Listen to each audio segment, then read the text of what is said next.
We're today talking about moral persuasion. What is moral and immoral in trying to change people's behaviors by using technology and using design? And I don't know what you expect, but when I was thinking about that issue, I early on realized what I'm not able to give you are answers. I'm not able to tell you what is moral or immoral, because we're living in a pluralist society. My values can be radically different from your values. Which means that what I consider moral or immoral based on that might not necessarily be what you consider moral or immoral. But I also realized that there is one thing that I could give you. And that is what this guy behind me gave the world, Socrates. It is questions. What I can do, and what I would like to do with you, is give you, like that initial question, a set of questions to figure out for yourself, layer by layer, like peeling an onion, getting at the core of what you believe is moral or immoral persuasion. And I'd like to do that with a couple of examples of technologies where people have used game elements to get people to do things. So that's the first, a very simple, a very obvious question I would like to give you. What are your intentions if you're designing something? And obviously intentions are not the only thing. So here is another example for one of these applications. There are a couple of these kinds of eco-dashboards right now. So dashboards built into cars which try to motivate you to drive more fuel efficiently. This here is Nissan's MyLeaf, where your driving behavior is compared with the driving behavior of other people so you can compete for who drives around the most fuel efficiently. And these things are very effective, it turns out. So effective that they motivate people to engage in unsafe driving behaviors, like not stopping on a red headlight, because that way you had to stop and restart the engine, and that would use quite some fuel, right, wouldn't it? So, despite this being a very, well-intended application, obviously there is a side effect to that. And here's another example for one of these side effects. Commendable. A site that allows parents to give their kids little badges for doing the things that parents want their kids to do, like tying their shoes, right? And first of all, that sounds like very nice, very benign, well-intended. But it turns out, if you look into research on people's mindset, that caring about outcomes, caring about public recognitions, caring about these kinds of public tokens of recognitions is not necessarily very helpful for your long-term psychological well-being. It's better if you care about learning something. It's better when you care about yourself than how you appear in front of other people. So that kind of motivational tool that is used actually in and of itself has a long-term side effect, in that every time we use a technology that uses something like public recognition or status, we're actually positively endorsing this as a good and a normal thing to care about. That way, possibly having a detrimental effect on the long-term psychological well-being of ourselves as a culture. So that's a second, very obvious question. What are the effects of what you're doing? The effects that you're having with the device, like less fuel, as well as the effects of the actual tools you're using to get people to do things. Public recognition. Now, is that all? Intention? Effect? Well, there are some technologies which obviously combine both good long-term and short-term effects and a positive intention like Fred Stutzman's freedom, where the whole point of that application is, well, we're usually so bombarded with tasks and requests by other people. With this device, you can shut off the internet connectivity of your PC of choice for a preset amount of time to actually get some work done. And I think most of us will agree, well, that's something well-intended and also has good consequences, right? In the words of Michel Foucault, it is a technology of the self. It is a technology that empowers the individual to determine its own life course, to shape itself. But the problem is, as Foucault points out, that every technology of the self has a technology of domination as its flip side.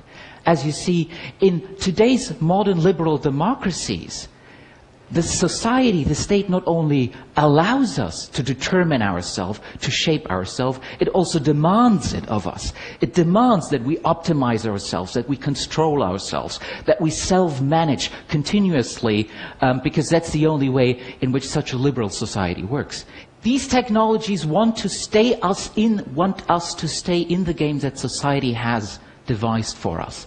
They want us to fit in even better. They want us to optimize ourselves to fit in. Now, I don't say that is necessarily a bad thing. I just think that this example points us to a general realization, and that is, no matter what technology or design you look at it, even something we consider as well-intended and as good in its effects, like Fred Stutzman's freedom, comes with certain values embedded in it. And we can question these values. We can question, is it a good thing that all of us continuously self-optimize ourselves to fit better into that society? Or to give you another example, what about a piece of persuasive technology that convinces Muslim women to wear their headscarves? Is that a good or a bad technology in its intentions or in its effects? Well, that basically depends on the kind of values that you bring to bear to make these kinds of judgments. So that's a third question. What values do you use to judge? And speaking of values, I've noticed that in a discussion about moral persuasion online and when I'm talking with people, more often than not, there is a weird bias. And that bias is that we're asking, is this or that still ethical? Is it still permissible? We're asking things like, is this Oxfam donation form, where the regular monthly donation is the preset default, and people maybe without intending it are that way kind of encouraged or nudged into giving a regular donation instead of a one-time donation. Is that still permissible? Is it still ethical? We're fishing at the low end. But in fact, that question, is it still ethical, is just one way of looking at ethics. Because if you look at the beginning of ethics in Western culture, you see a very different idea of what ethics also could be. For Aristotle, ethics was not about the question, is that still good or is it bad? Ethics was about the question of how to live life well. And he put that in the word arete, which we from the Latin translate as virtue. But really it means excellence. It means living up to your own full potential as a human being. And that is an idea that I think Richard Buchanan nicely put in a recent essay where he said products of vivid arguments about how we should live our lives, right? Our designs are not ethical or unethical in that they're using ethical or unethical means of persuading us. They have a moral component just in the kind of vision and the aspiration of the good life that they present to us. And if you look into the designed environment around us with that kind of lens, asking, what is the vision of the good life that our products, our design present to us? Then you often get the shivers because of how little we expect of each other and of how little we actually seem to expect of our life and what the good life looks like. So that's a fourth question I'd like to leave you with. What vision of the good life do your designs convey? And speaking of design, you notice that I already sort of broadened the discussion. Because it's not just persuasive technology that we're talking about here, it's any piece of design that we put out here in the world. I don't know whether you know the great communication researcher Paul Watzlawick, who back in the 60s made the argument, we cannot not communicate, right? Even if we choose to be silent, we chose to be silent. We're communicating something by choosing to be silent. And in the same way that we cannot not communicate, we cannot not persuade. Whatever we do or refrain from doing, whatever we put out there as a piece of design into the world, has a persuasive component. It tries to affect people. It puts a certain vision of the good life out there in front of us, which is what Peter Paul Verbeek, the Dutch philosopher of technology, says, right? No matter whether we as designers intend it or not, we materialize morality. We make certain things harder and easier to do. We organize the existence of people. We put a certain vision of what good or bad or normal or usual is in front of people by everything we put out there in the world. Even something as innocuous as a set of school chairs is a persuasive technology, because it presents and materializes a certain vision of the good life.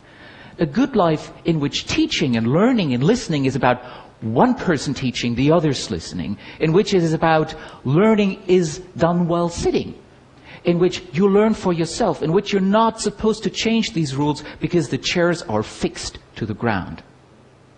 And even something as innocuous as a single design chair, like this one by Arne Jacobsen, is a persuasive technology. Because again, it communicates an idea of the good life. a good life, a life that you say you as a designer consent to by saying, in a good life, goods are produced as sustainably or unsustainably as this chair, right? Workers are treated as well or as badly as the workers were treated that built that chair.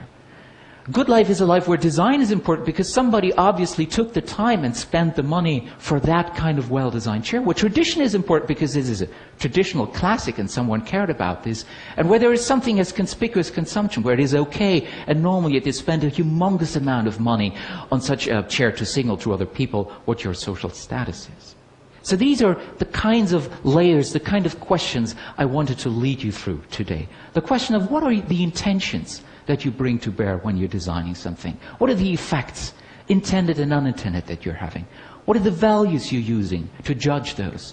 What are the virtues, the aspirations that you're actually expressing in that? And how does that apply not just to persuasive technology, but to everything you design? Do we stop there? I don't think so. I think that all of these things are eventually informed by the core of all of this, and this is nothing but life itself. Why? When the question of what the good life is informs everything that we design, should we stop at design and not ask ourselves, how does it apply to our own life? Why should the lamp or the house be an art object, but not our life, as Michel Foucault puts it? Just to give you a practical example of Buster Benson, this is Buster setting up a pull-up machine at the office of his new startup, Habit Labs, where they're trying to build up other applications like Health Month for People. And why is he building up a thing like this? Well, here is the set of axioms that Habit Labs, Buster startup, put up for themselves on how they wanted to work together as a team when they're building these applications.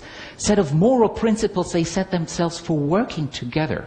And one of them being, we take care of our own health and manage of our own burnout. Because ultimately, how can you ask yourselves, and how can you find an answer on what vision of the good life you want to convey and create with your designs, without asking the question, what vision of the good life do you yourself want to live? And with that, I thank you.